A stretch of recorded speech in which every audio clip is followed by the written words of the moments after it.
اقوى حاجه يعني بتخلي المناعه النفسيه قويه بجد، وحالتك النفسيه الصحيه في اعلى حالاتها، هو دعم الاهل وحب الاهل. وحطوا تحت كلمه الحب دي كذا خط، علشان الحب حقيقي اكبر داعم للنفسيه، اكبر داعم للصحه النفسيه القويه.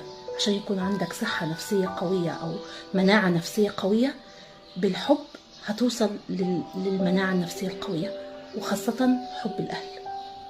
حبوا أولادكم، ادعموا أولادكم، ادعموهم قوي، خدوهم في حضنكم قوي، تفرغوا، خلوا في وقت مخصوص كده ليهم هم بس. شوفوا مشاكلهم، حسوا بيهم، دعموهم، حبوهم، ادوهم حب على قد ما تقدروا، بعيد عن الماديات وبعيد عن أي حاجة تانية.